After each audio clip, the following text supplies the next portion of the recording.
Okay, so it looks like everybody's managing okay with technology. Just a couple of reminders for this class. If you are in a noisy environment, I will actually probably mute you all once we start the class, and then that will keep it quiet for us, and then you don't really have to worry about that.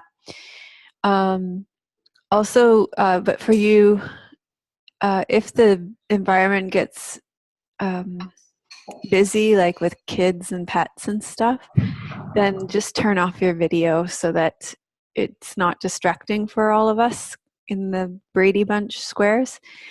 That just makes it less visually overwhelming. Also, it's nice to have all the squares up so it's like we're in a class together. So when you click, if you put your mouse or your fingers over the screen and you choose speaker view, if you choose the, well, I've just changed mine, gallery view, then you get to see everybody. If you choose speaker view, then you get to see me. So if you're having trouble actually seeing what's happening because square's too small, then that's how, if you change it to speaker view, then you'll be able to just see me. So that makes that a little bit easier. But I do like to have the gallery view up, generally speaking.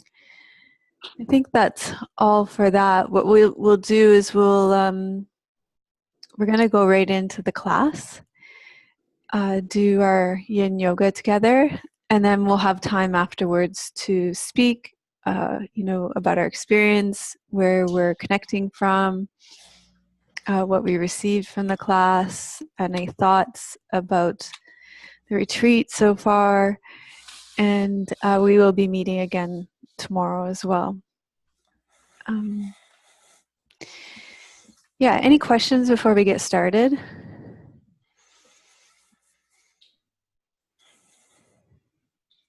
Yeah, it doesn't feel like anything's really like up, like we need to address anything quite yet. So yeah, so we'll just get into the class. So we'll start by taking Shavasana, lying on your backs. This is going to be about an hour-long yin class, I would think.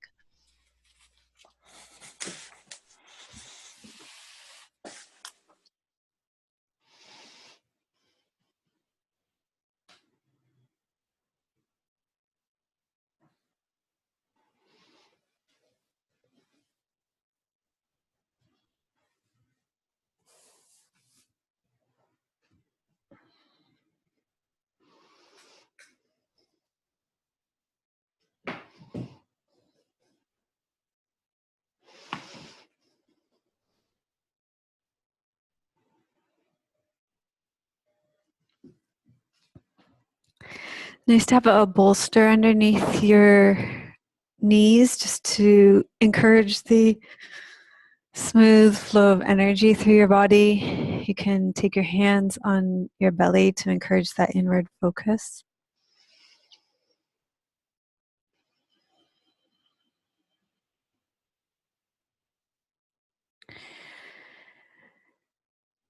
And start by feeling the support of the earth underneath you, allowing yourself to drop down and in. I don't know about you, but I'm really feeling the pull up and out right now with the calendar turn from 2017 to 2018, with everybody posting about their accomplishments over the last year. Or it's either that or they seem to be rushing away from their troubles from 2017 and into the panacea of what will be 2018. So it tends to really pull the energy up and out of our bodies. And so when we practice our yin, we're able to come back down and in, down and into our bodies and back down and into our connection with the earth.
And as your mind wanders and races all over the place, just keep bringing it back to the support of the earth underneath you,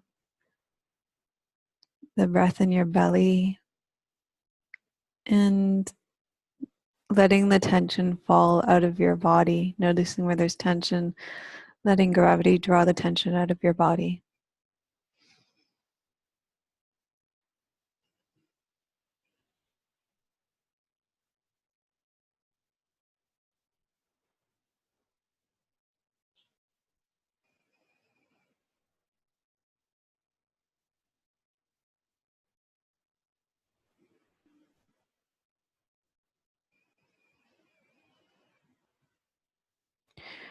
So even here, let yourself be with the mystery of the experience, of not knowing how this class will unfold for you, of not knowing what your experience is going to be, of not knowing how this class is going to turn out.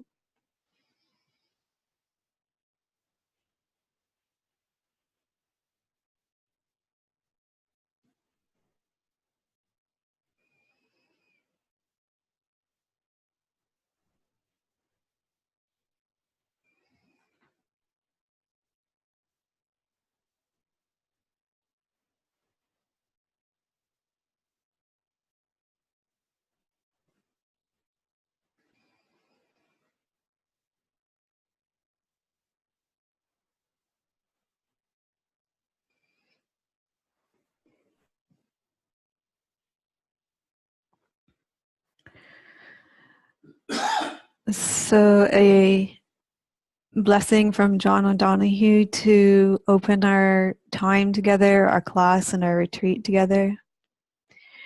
May you awaken to the mystery of being here and enter the quiet immensity of your own presence. May you have joy and peace in the temple of your senses. May you receive great encouragement when new frontiers beckon.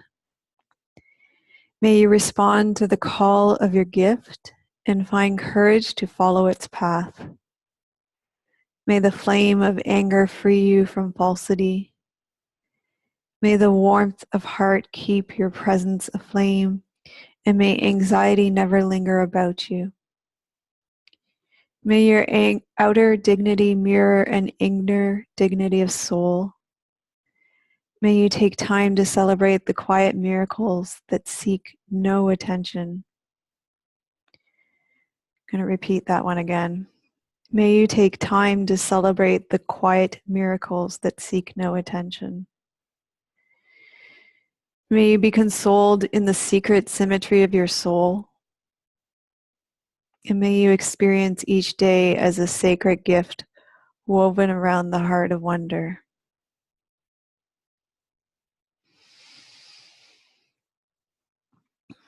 Okay, so from here, we're going to roll to our sides and make our way up to seated. We're going to sit in a butterfly pose.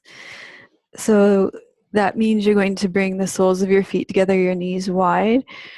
Probably a good idea to fill the space between your knees and your ground with either blocks or pillows.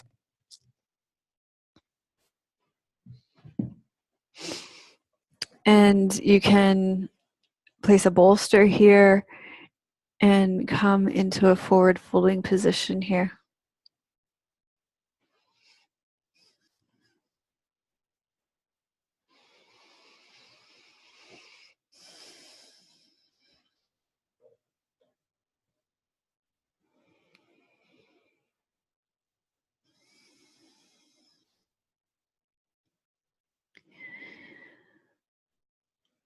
So in our class today, we are opening to the mystery, choosing not to have it all figured out, all sorted. And really, this is something we do every single time we come into a yin yoga class. Because the traditional Chinese meridian system is in many ways still a mystery. Many have expressed doubts about the existence of meridians and qi.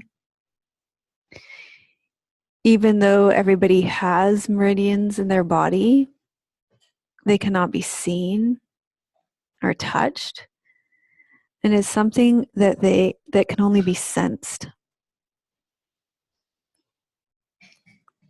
So as we enter into this yin yoga class, just notice and open to the mystery of the meridian system.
Okay, so you're going to slowly make your way out of this pose and go ahead and lie down on your back to feel that rebound, to sense the energy moving through your body.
And then you're going to bend your knees, roll to your side. Actually, you're just going to roll all the way over onto your stomach.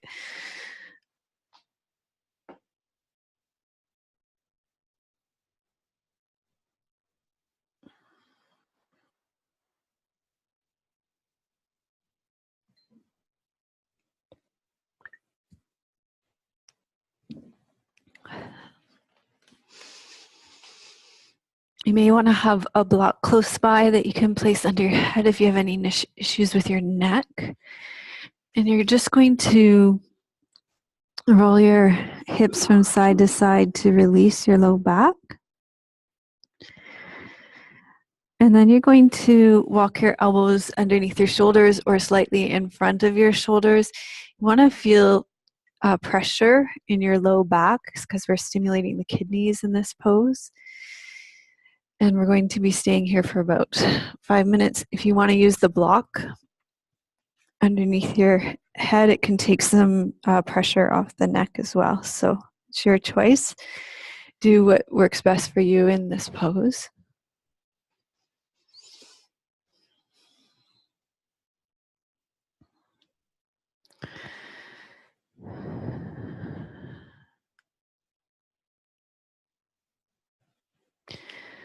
So John O'Donohue says that human identity is complex. Nothing is ever given simply or immediately. And that I find so interesting just reading your comments this morning. Especially Linda had some really interesting comments that really resonates with her comment. Nothing is ever given simply or immediately. She talks about how her life is unfolded. Even the simplest act of perception has many layers. Time and memory often reveal things later that were standing and staring us in the eye, but we never even noticed them. So the quest for the truth of things is never ending. To be human is to be ambivalent. Every experience is open to countless readings and interpretations.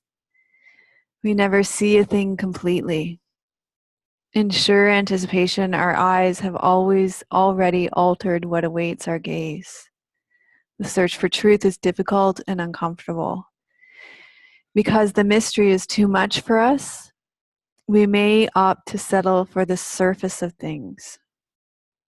So let me read that again. Because the mystery is too much for us, we may opt to settle for the surface of things. Comfort becomes more important than true presence. Comfort becomes more important than true presence. And this is precisely why we need to drop inwards and really connect deep in a very deep way with our body.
Okay, you're going to slowly lower down onto your belly and feel the reverberation of this pose in your body.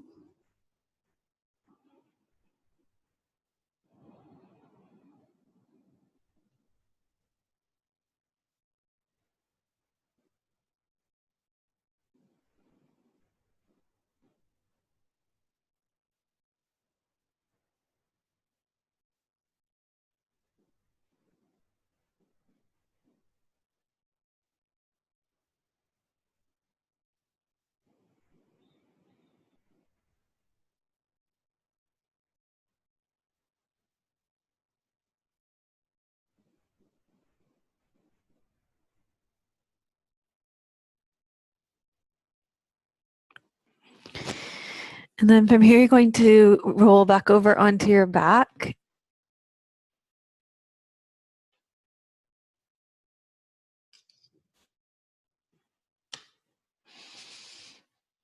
And on your back, we're going to be doing Banana Asana, side bend.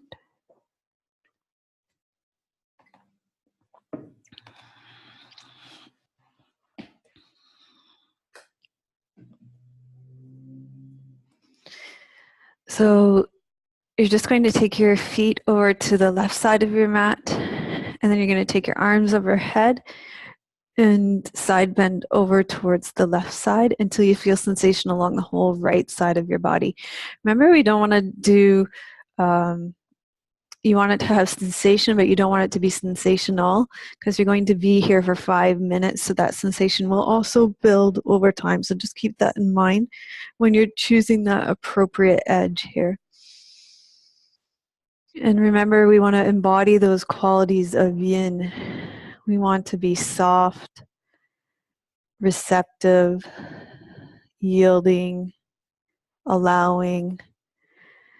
All of these qualities want to be alive for us throughout our entire yin practice. So letting go of efforting and doing and really surrendering into these poses.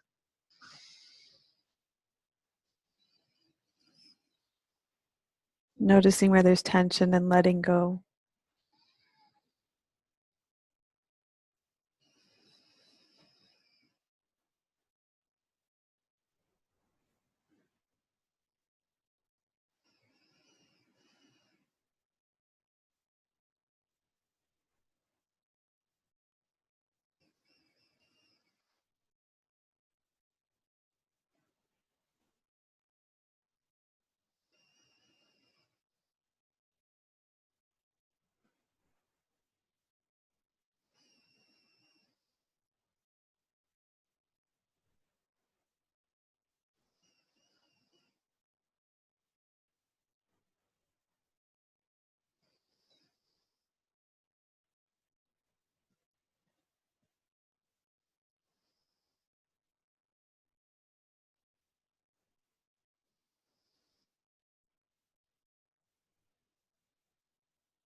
So you're going to slowly come back to center, very slowly come out of this pose.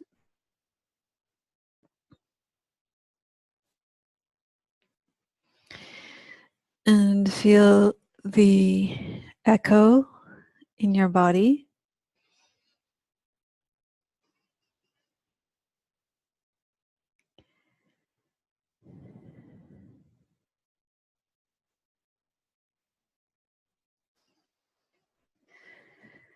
So coming back to the mystery of the meridians, these schematically elaborate grid lines running through your body have not been evident in X-rays or MRIs or sonograms. They haven't shown up in surgeries. Meridians circulate in what traditional Chinese meridian medicine have termed qi or qi. The Japanese call it qi. It's the life force that runs through our body. It's prana and Ayurvedic medicine. And all of the ancient cultures considered the source of qi or ki or prana a spiritual foundation.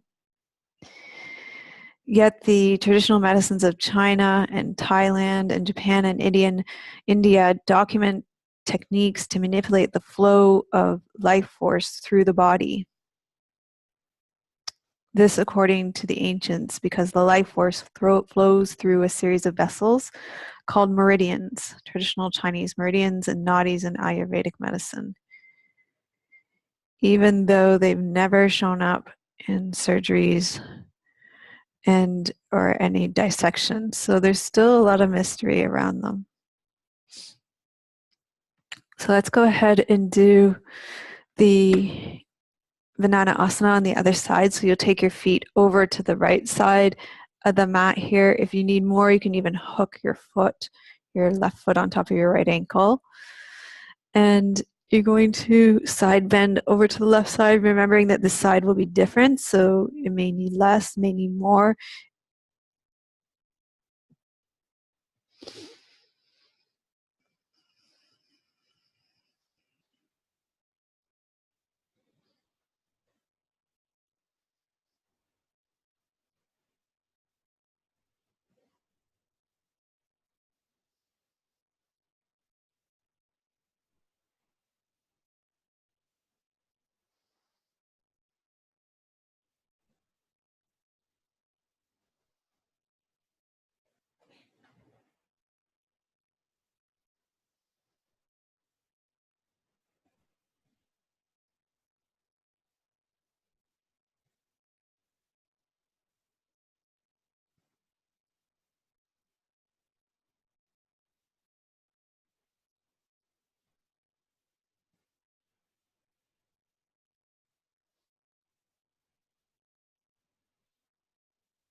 Just keep checking in with your body and seeing if there's anywhere you can soften.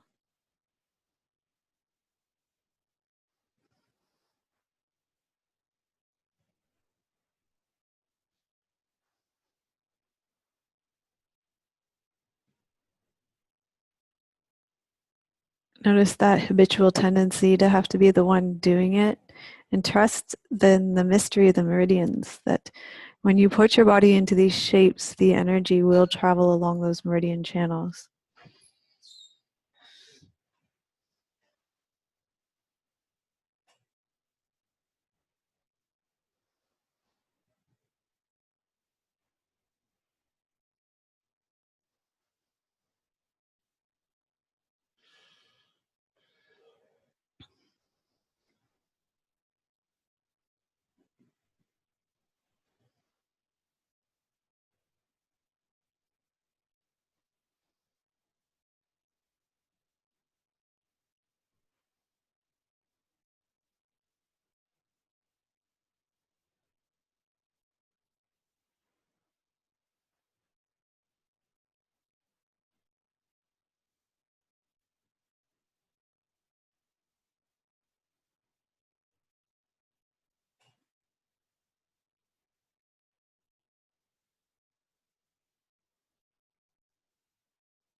And then slowly, very carefully, with great care, you're going to come back to the center.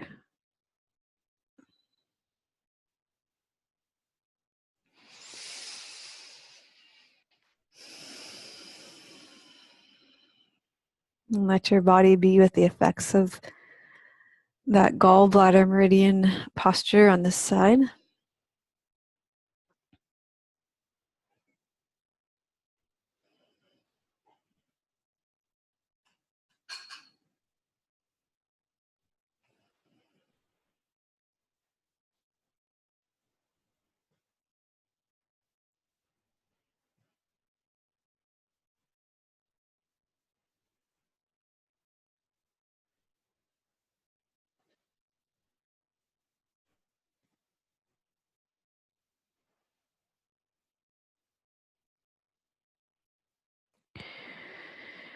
And then you're going to bend your knees, roll to your side, and come up onto all fours. You may want a bolster for this next pose. We're going to be doing pigeon pose.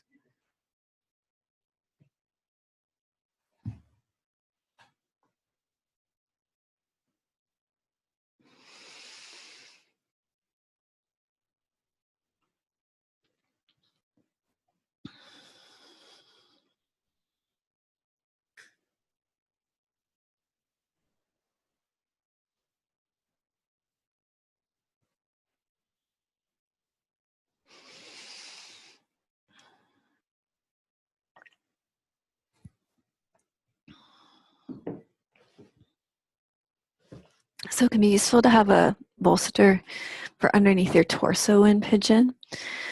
So if you choose, you can put it lengthwise for underneath your torso. You can come onto all fours. Draw your right knee towards your right wrist. If pigeon is too much, you can always take eye of the needle on your back, especially if it puts too much pressure on your knees.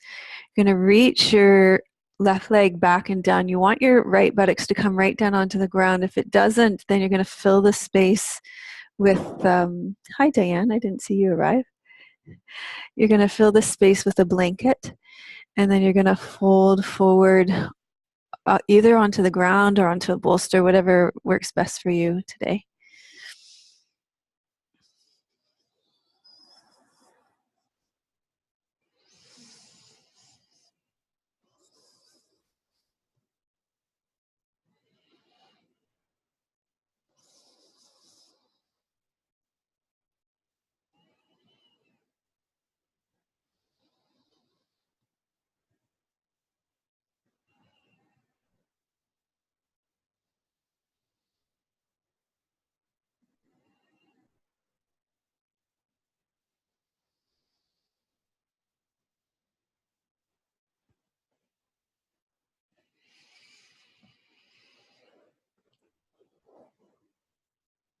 So David White speaks about entering into a mystery in an hour by hour, day by day kind of way for the space of a year. And with it, a sense of being right in the center of things, walking through a very personal, private, letting go and grief, but through it all, settling onto a very firm ground in that interior darkness. A new ground, he calls it, an actual territory of wilderness. It's as if this personal interior unraveling has been a necessary inner correspondence to an equally powerful outer raveling, a making of meaning through creating an almost overpowering sense of absence at the center. He calls it an invitational mystery, through which something central to the pattern can be invited in to reorder everything that had been previously so well arranged in the outer world. So an invitational mystery through which something central to the pattern can be invited to reorder everything that had been previously so well arranged in the outer world. this internal doorway to the unknown has, like the veiling mist on a mountain, always held both a deep fascination and a fear for human beings. Master Eckhart, the great 13th century mystic, said, God is pure absence, an astonishing and spacious nowhere that allows everything to be oriented in its pole.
Okay, so very slowly, you're going to make your way out of this pigeon pose, and you're going to either lie on your back or on your stomach, whichever you want.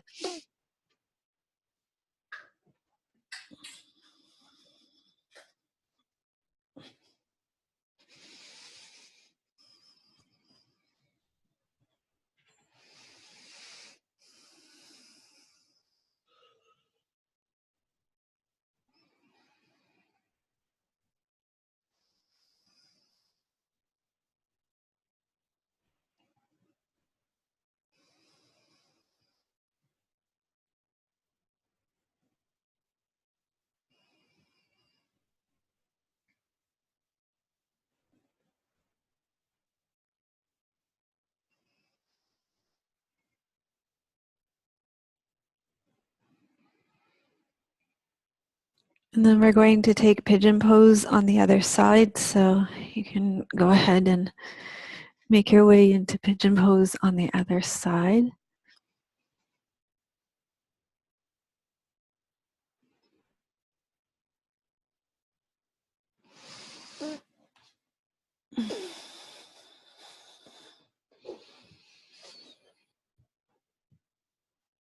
So this time your left leg is coming forward, your right leg is reaching back and down, and you're folding forward.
So one thing that I've really noticed is alive right now and is creating a lot of tension for me in my body, because it's a big difference between my external experience and my internal experience, is that externally we are called to measure our progress with numbers and markers between last year and in this coming year. And yet, the internal experience of our body doesn't speak in those ways. The internal experience of our body doesn't speak in numbers, doesn't speak in absolutes. The feedback of our body is quite strong, and it comes to us in sensations. It comes to us with our emotional landscape,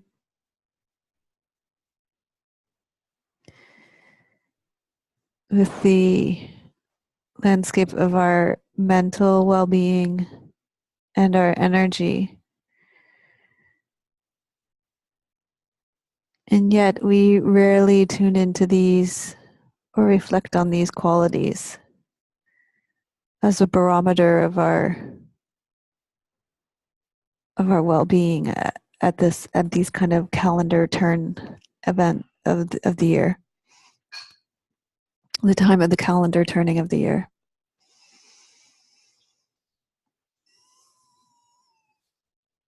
Because these are not necessarily measurable markers. They're perhaps too mysterious.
Okay, so you're going to slowly release this pose from your body and either rest to feel the rebound on your back or on your stomach.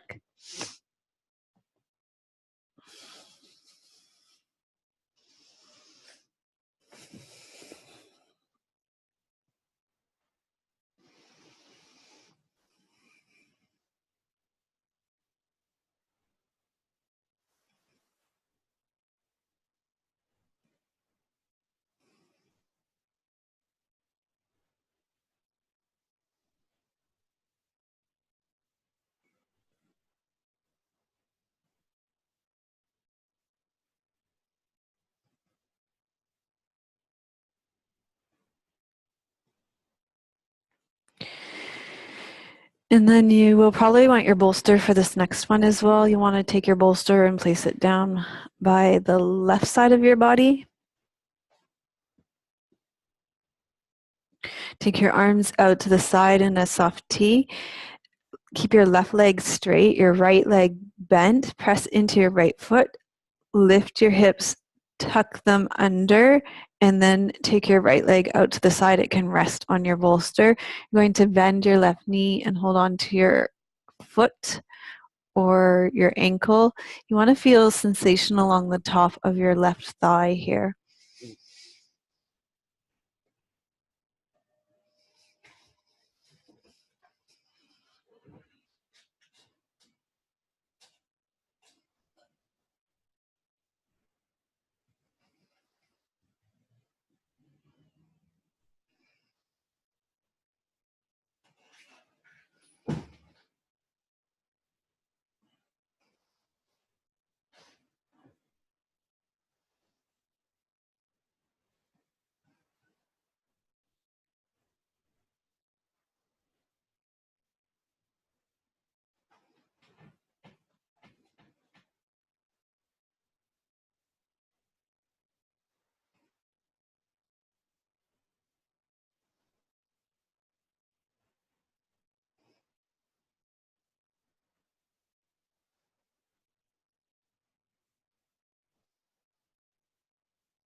Okay, very slowly, you're going to let this pose out of your body.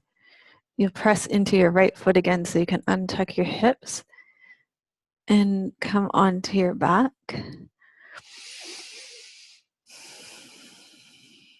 And give your body a chance to unravel here.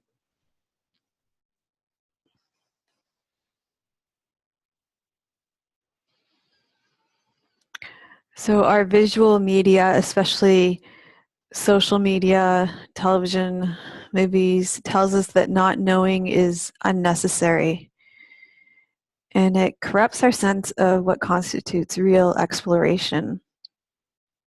Likewise, in our virtual travels, it's rarely possible to meet many representations of lack of confidence through social media. But physical unknowing tells us through our very vulnerability that we are at last in the presence of mystery, of something, someplace, or someone we deeply desire or that represents what we desire, though we do not as yet, in our essential helplessness, know how to bring it about. The unknown is exquisite and vulnerable, a frontier between what we think is possible and what we think we deserve. So that's David White.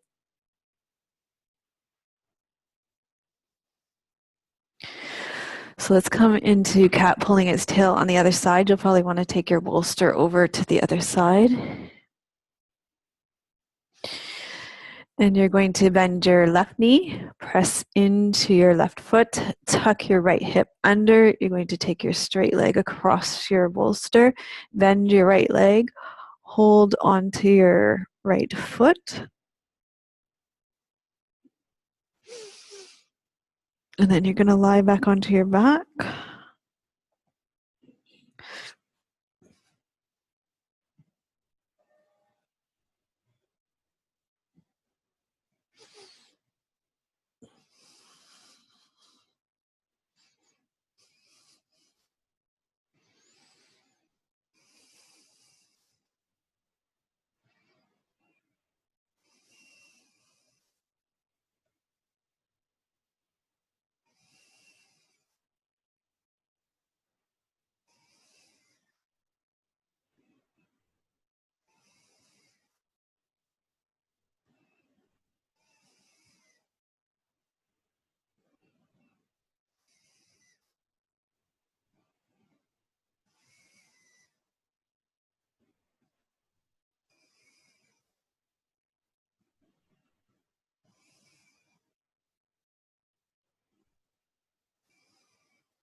Okay, slowly release this side from your body. And you're going to come onto your back. And you'll be coming into Shavasana now. So you can make your way into Shavasana, taking the bolster underneath your knees.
So John Donahue says, in our time we suffer from the loss of the sacred because our respect for mystery has completely vanished.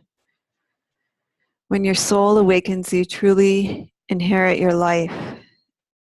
You leave the kingdom of fake surfaces, repetitive talk, and weary roles and slip deeper into the true adventure of who you are and who you are called to become. The greatest friend of the soul is the unknown. Yet we are afraid of the unknown because it lies outside of our vision and our control. We avoid it or quell it by filtering it through our protective barriers of domestication and control. The normal way never leads home.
And a poem for you while you continue to rest in Shavasana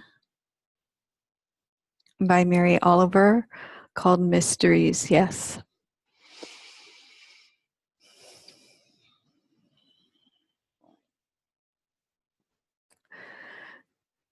So truly we live with mysteries too marvelous to be understood. How grass can be nourishing in the mouths of lambs. How rivers and stones are forever in allegiance with gravity, while we ourselves dream of rising. How two hands touch and the bonds will never be broken.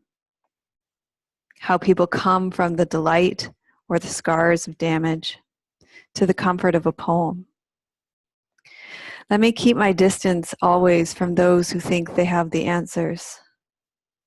Let me keep company always with those who say, look, and laugh in astonishment and bow their heads.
And so slowly make your way up to a seated position for a moment of reflection. You can either sit with a meditation cushion, kneeling on a block, or you can sit in a chair, whatever is most suitable for you today, appropriate for you and your body. You want to feel the connection between yourself and the earth. Lengthen up through your spine. Draw your ears back over your shoulders. Let your elbows fall underneath your shoulders. Open up through the back of your head. Just take a moment to drop into your body. Feel the energy moving through your body. Feel the energetic state of your body. Feel your breath coming into your lower belly. Find center by rocking forward and back and side to side slightly so that you feel that space along the back line of your spine.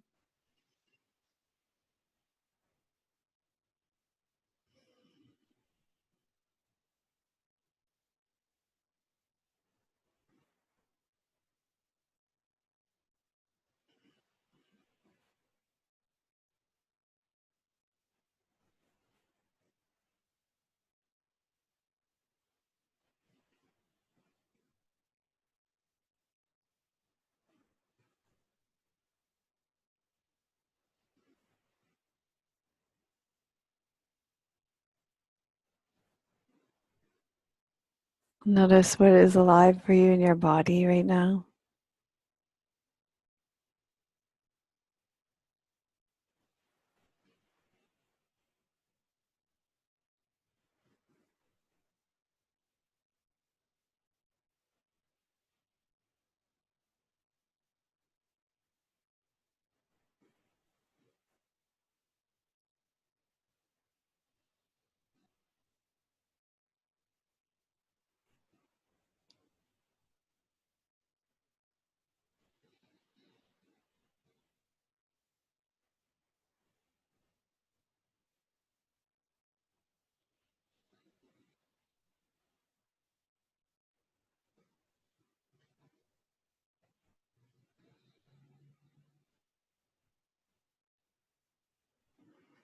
Just also notice if there are any insights or awarenesses arising from your practice today, anything that stands out about your practice. In your experience with mystery.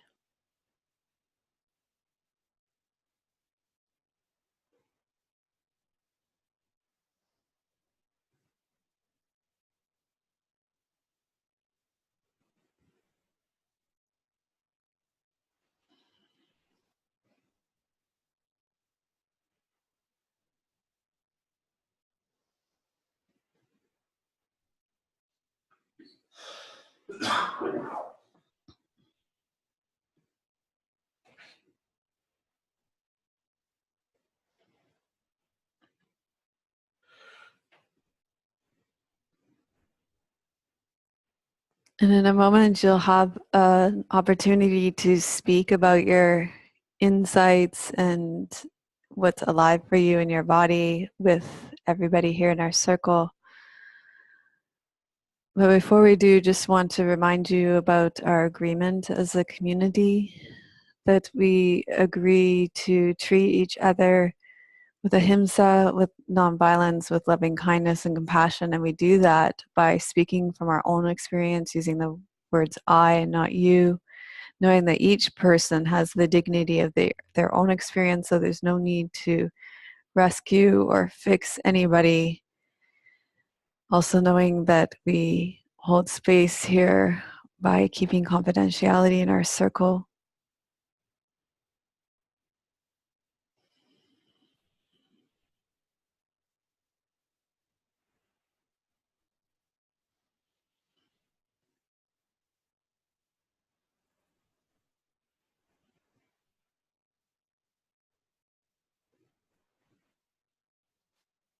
Okay, so I'm going to unmute us all. If you know you have a little noisier environment, you can mute yourself unless you are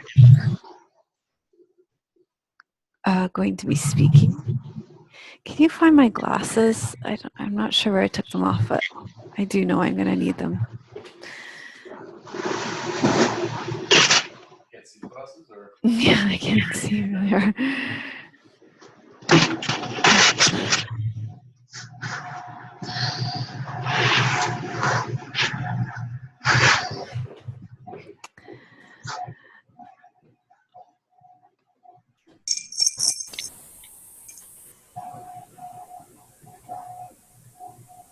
Okay, so I'll just recommend that you mute yourself unless you're speaking, so that we keep that environment still quiet, because we're getting some feedback on the line. And if you want to speak, you can, and just unmute yourself. Thanks. That just makes it a lot quieter.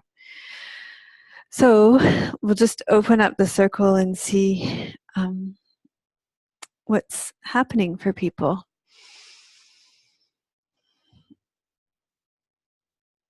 I can't be the only one that's feeling very activated and triggered right now. But if I am, I can be the one that talks more. Can you hear me? Yes. So as always, thanks for doing these live, I started to say performances, but these live I hope that's productions. They are productions, because I know it's a lot of work for you and Tim. I really, for some reason, when we went into the pigeon pose, I kept having the feeling it was such a great pose, because you had no choice but to surrender. It's like to get in that pose, it's just like you got it. If to be in it, you have to do it. So I really enjoyed that pose. It's true. It does just it takes everything, doesn't it, just to be in that pose. It's rather intense, isn't it? I like it. You like the intensity? Mm-hmm. Is there a life connection there? I don't know. I like it because it starts out really intense, and then the more you can just kind of let it go, let it go, let it go. By the end, you're thinking, oh, okay, I can do this. Because at the beginning, you're thinking, oh, no, this is too hard. I can't do this. Yeah. Yeah, I think that, yeah. And is there a life connection there? Probably to every day, all day, I guess. Yeah, right. I was thinking about that yesterday, and I think I wrote it in my post too, that there can be so much intensity in our lives, and yet if we look back at our track records, ultimately I think that we can have confidence that we've made it through, haven't we, so far? With a tremendous success record.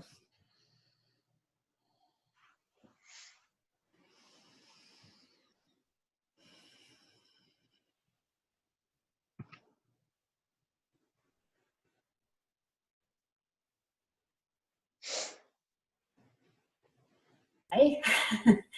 Hi, Diane. I was opening to the mysteries when I was trying to log in today.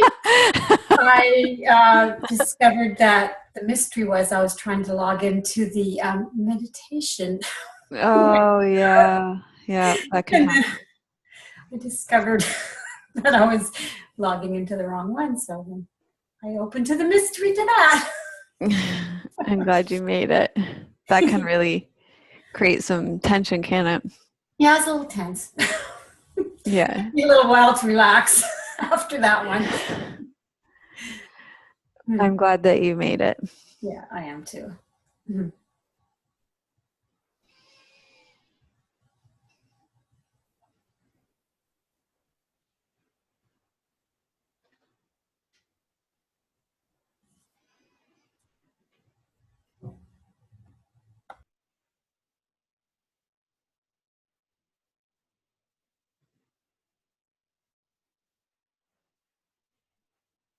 Hi, Melissa. It's Laura. Hi, Laura. I don't have video. Sorry. That's okay. I felt very frustrated with the pigeon pose. Uh-huh. tend to get these cramps in my toes, and they come at the most opportune times. So I switched and I laid on my back and did the other pose, and that seemed to be better. And then I got angry at myself because I couldn't do the last pose. I feel like my body just doesn't want to turn that way. Right. So, yeah, I just tried to go as far as I could and tried to stay more peaceful and let the anger go away. Yeah. So that's interesting because you made a choice to take a pose that allowed you to get all the same benefits and to be there without harming yourself. But if I'm hearing you right, it feels like there's a feeling of failure in making that choice still. Yes. I want to be able to do the poses, and my body's just not ready. Except for that you did do the pose. I didn't do it all the way, I think, is my problem. I want to go farther But than you did it do the wants pose to all the go. way, Melora. Okay. Because so when we're doing yin yoga, and when we're doing any yoga for that matter, so this is an energetic practice. Okay. And I mean, this is where my tension is right now, 100%. And so I guess I'm really glad that you brought it up. It's like another way of looking at the same thing. We are so driven to inspect the success of something by the outward experience of it. So right now, you feel like you failed in pigeon pose because you didn't do the outward expression of pigeon pose. So the experience that, and I've told you too, that the other way to do the pose was I have the knee on your back, and you did it. You were able to and you were able to relax in the pose. In yin yoga, if there is tension in your body, then you are not going to be able to access the slow and gentle traction and get into the deeper tissues of your body. You are going to injure yourself. You're going to stay in the layer of the superficial muscles, so you're not going to be able to do the pose. So that's not success in the pose. In yin yoga, it's an energetic practice. So actually, the outward expression of the pose is not nearly as important as coming into a shape that will allow you to access the meridians. So in that pose, if you take the shape on your back, then you're accessing the same meridians. In that case, it's liver, gallbladder. So doing keyhole on your back, you're accessing the exact same meridians, and you're doing it in a way that actually allows you to get the benefits of the pose way more than had you stayed in pigeon pose.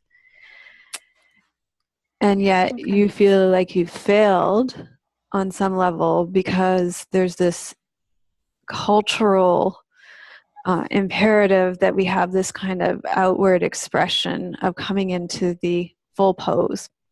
That's one expression of it, and there are a million ways that these get imposed on us in our day-to-day life. All of these measures of, quote, success. Yeah. Right? Yeah.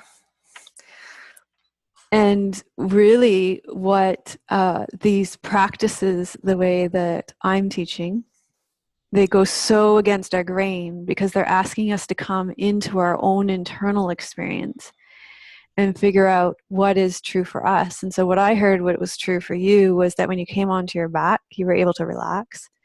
And so I say, wow, amazing. That's actually success in the pose, especially in a yin practice. Because if there's no relaxation in the pose, it's not success in any way. True. Because the energy could not possibly flow through the body.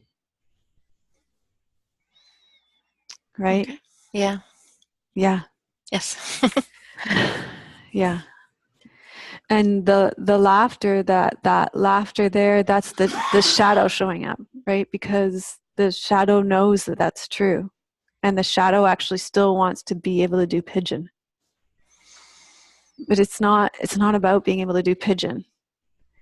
It's not about being able to do pigeon. It's not about being able to make more money. It's not about being able to have more success, whatever the measure of success is.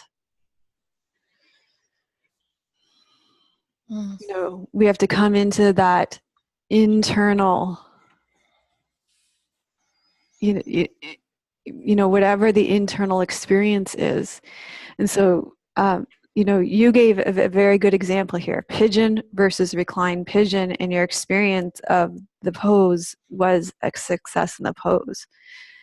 You know, I'll speak now about my edges over the last few days. I've been in complete trigger mode over the last 4 days, and completely distracting myself with social media, whatever I can, and not really being able to be with my experience, because I've been feeling this external pressure of everybody presenting their external successes, right? Mm-hmm. This year I did this. This year I did this. And look at how much further I've gone. And maybe these are things that give them internal fulfillment, maybe. But when we tune in inside, you know, I think that I know internally for myself, I've had my body has had one of the best years of its life, because it's more relaxed. I'm more compassionate with myself. I'm more tuned into my internal experience. But there are no external measures for that in this world that make any sense. Does that all make sense? Yes, does. Definitely does. Yeah. Thank you. Then that's not just for you. You just happen to be the unlucky person that was speaking at this time. There are a lot of heads going up and down right now. That's for everybody who's here. That's for everybody. Yeah, so you're getting a lot of thumbs up and heads nodding, and that's for everybody who's going to be listening later. And it's for me too, right? Because I've been beating myself up too. I didn't make enough money. I didn't get enough subscribers. I don't have enough new members. I don't, you know, I'm not enough. I'm not enough. I'm not enough. 100 times in 100 different ways, right? But internally in my body, man, everything's rocking. So why isn't that enough?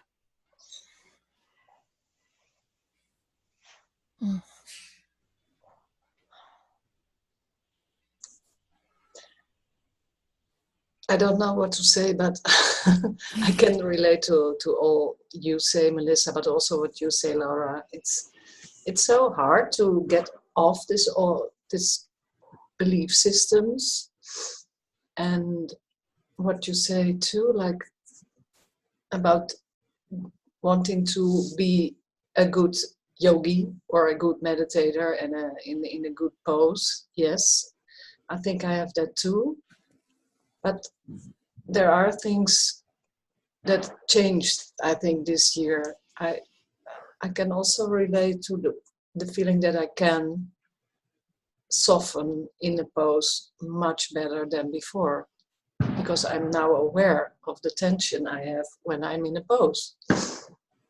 So I'm happy with that. Mm-hmm. So that's something that's changed a lot. And I thought too, every time I practice a yin class, it's different. It's not always the same. It's always different. I was struggling with pigeon, and normally it's one of my favorite poses, and it's just didn't feel well. It hurt, and it was not possible to be still. But towards the end of the minutes, I discovered that I could soften even with the uncomfortable feeling. So there's so much possible, and that's, yeah, that makes me I don't know, it made me feel very happy today to be with you all, and that it's so nice to talk about it, because I think we all have the same things, and we have to talk about it sometimes, not all the time, but to realize that we have so much in common too. It's not a problem of one person.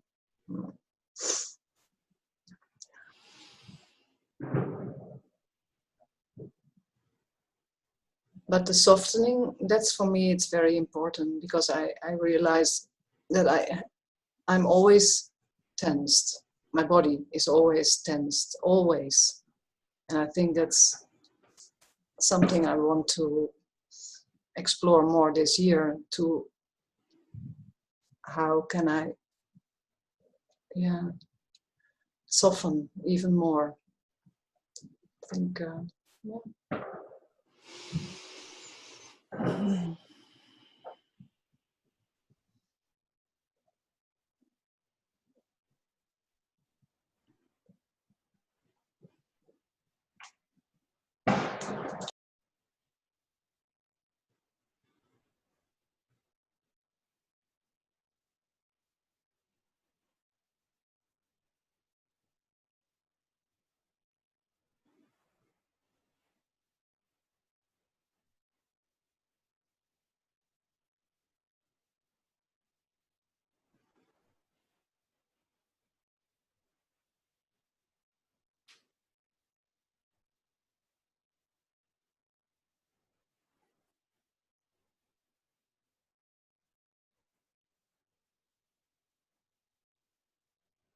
I'm Jackie. I'm connecting from Spain.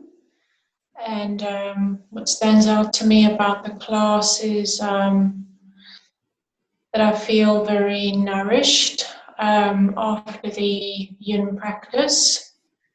I can definitely identify with a lot of what you were saying in the teachings, Melissa, and what Linda and Laura have also brought up. And yeah, I'm definitely feeling that external pressure to account for what have you achieved in 2017, and what will, what can we do better in 2018? There's definitely a lot of that coming up. But I feel like being here with all of you, I feel a lot more grounded, and yeah, I'm just really grateful to be here. Thank you.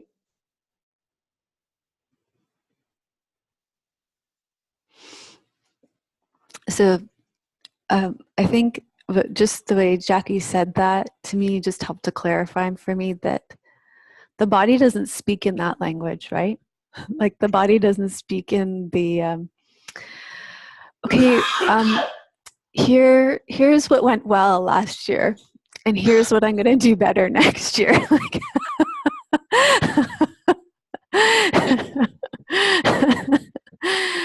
it just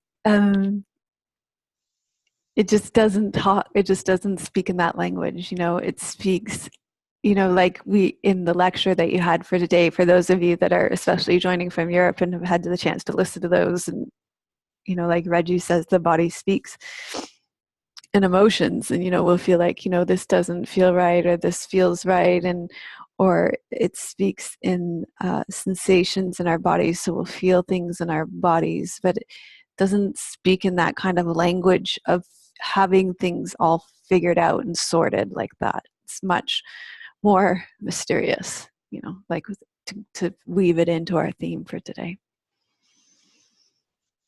And in that way, like Jackie says, somewhat more grounded, right? There is actually ground in that, isn't there?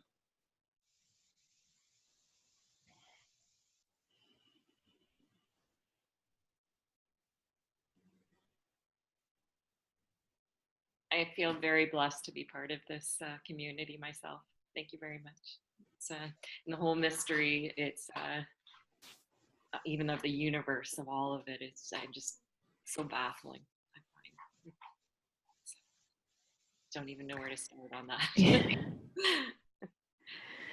Yeah, I had a sense when we came out to seated after, and I was sitting. It was like all those things that I had been focusing on before are pulled into, you know, like the numbers and the achievements and things. They're actually so small compared to, it felt like what I had connected with through the practice when I connect into my body. That just feels so much more vast and expansive and nourishing, really.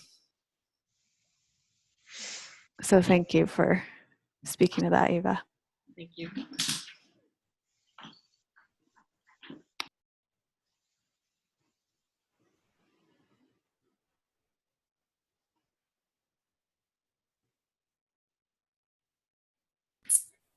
I just want to say how happy I am to be here with everyone. And Melissa, when we were in practice, I was thinking, my mind was thinking about the mystery of moment to moment things that occur. Like when we were in one pose, I was thinking to myself, well, it's a mystery what the next pose is going to be. The only one that really knows is Melissa.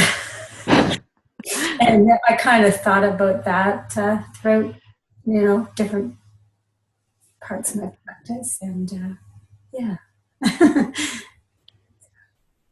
Every moment is a mystery one, It's so true. And I was thinking about that too at the beginning of really wanting to kind of know how the class was going to unfold. It's a mystery to me too, really. Like somewhat I know my lesson plan and how that's going to unfold. But there was an urgency in me to know, okay, how is this class going to be received? How, even last night, I had those feelings in my body. So this is how my body was speaking to me last night, right? Tension in my belly, tension in my chest, of wanting to know, okay, how is this retreat going to go? Is it, of wanting to have it all worked out already, right?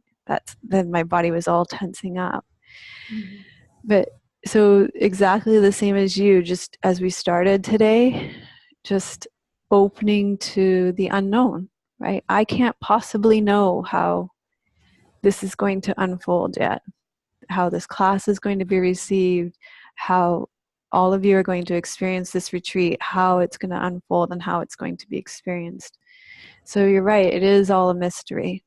And there's a reason why I chose this theme to start the retreat. It's an important one to touch into, I think.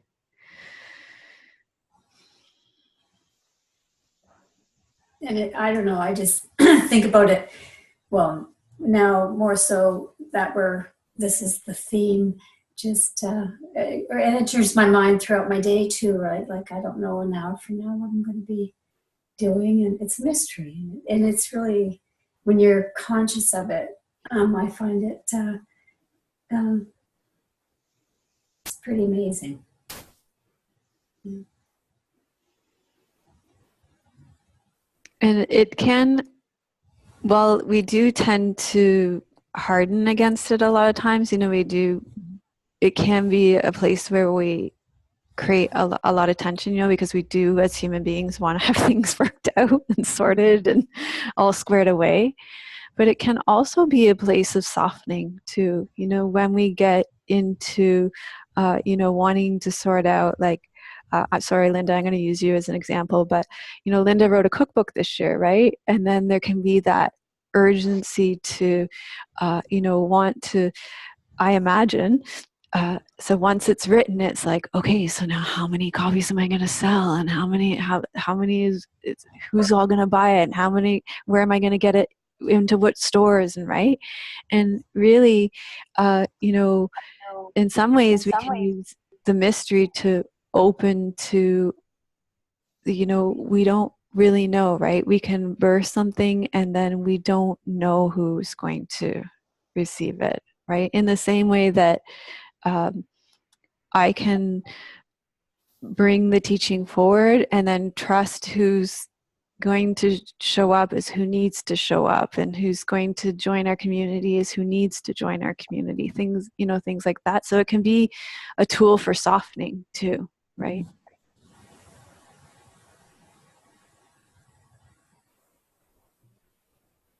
I think we can all see how that can apply to our lives as well.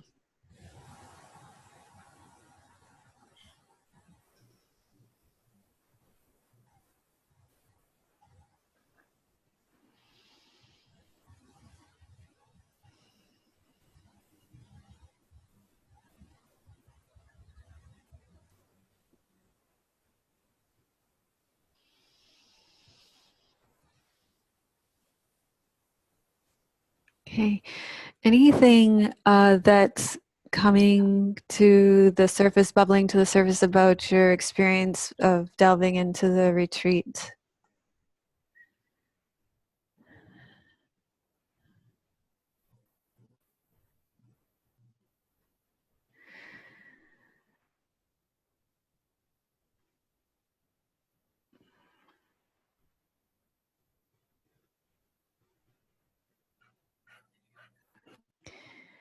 Well, I'm so glad I did such a fantastic job of laying it out that there are absolutely no questions.